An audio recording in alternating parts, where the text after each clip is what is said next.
Hello my friends, Medinipur থেকে moon Bhattacharya চলে এসেছি আবার টাইম পাস টাইম চ্যানেলে। তো সব দিন একই রকম রেসিপি ভালো লাগে না যে কোনো জিনিসেরই, তার জন্য আজকে মা ঠাকুমার হাতের বানানো রেসিপি নিয়ে চলে এসেছি।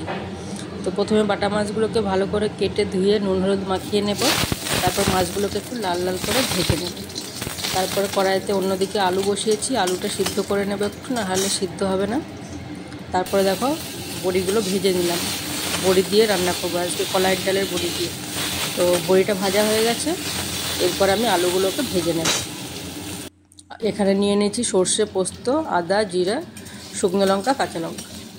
এটাকে ভালো করে বেটে নিয়েছি শিলে, কারণ মিক্সিতে বাটা সবসময় কিন্তু টেস্ট হয় না, শিলে বাটনা কিন্তু আলাদা একটা টেস্ট আসে। আলুগুলো ভাজতে ভাজতে ওর মধ্যেই মশলাটাকে দিয়ে দেবো।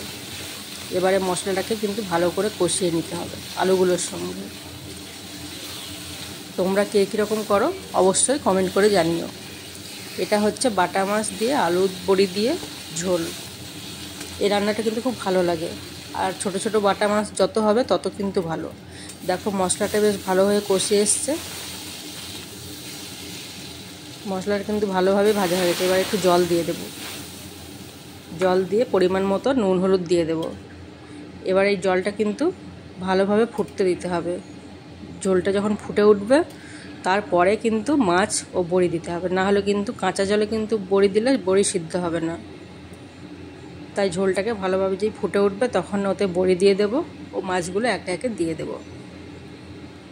মাছের ঝোল বলো ডিমের ঝোল বলো, ঝোলটা ফুটে উঠবে তারপরে তোমরা ডিম বা মাছ তুলে দেবে, না হলে কিন্তু তাতে কিন্তু স্বাদ আসবে না। কাঁচা জলে দিলেই কিন্তু স্বাদটা অন্যরকম হয়ে যাবে, আর মাছ দিলে তো ভেঙেও যেতে পারে। এবার মাছগুলো তুলে দেব, তারপরে একটু ভালো হয়ে ফুটে আসলে ওটাকে তেল পেড়ে নিতে হবে। তোমরা কে কী ভাষায় বলো জানি না, আমাদের মা ঠাকুমারা বলতো তেল পাড়া, মানে 2 তেলে রান্না করলে কিন্তু স্বাদটা ভালো হয়। এবারে কড়াইতে একটু তেল দিয়ে ফোড়ন দিয়ে দেব, ফোড়নটা দিয়ে একটা তেজপাতা দিয়ে দেব, দিয়ে এবারে মাছের ঝোলটা দিয়ে দেব, তারপরে আর একবার ফুটিয়ে নেব। তেলটা গরম হয়ে এসেছে, এবার এখানে তুলে দেবো মাছের ঝোলটা।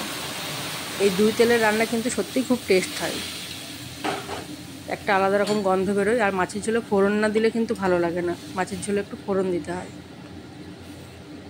এখানে যখন ফুটেও আসবে দেখো দেখতেও ভালো হয়েছে আর খেতেও কিন্তু অসাধারণ হয়েছে। আর বড়ি তো আমার খুবই প্রিয়, শুধু শীতকালে যে বড়ি ভালো লাগে তা কিন্তু নয়, সবসময় কিন্তু বড়ি ভালো লাগে। দেখো কি সুন্দর লুকটা এসেছে।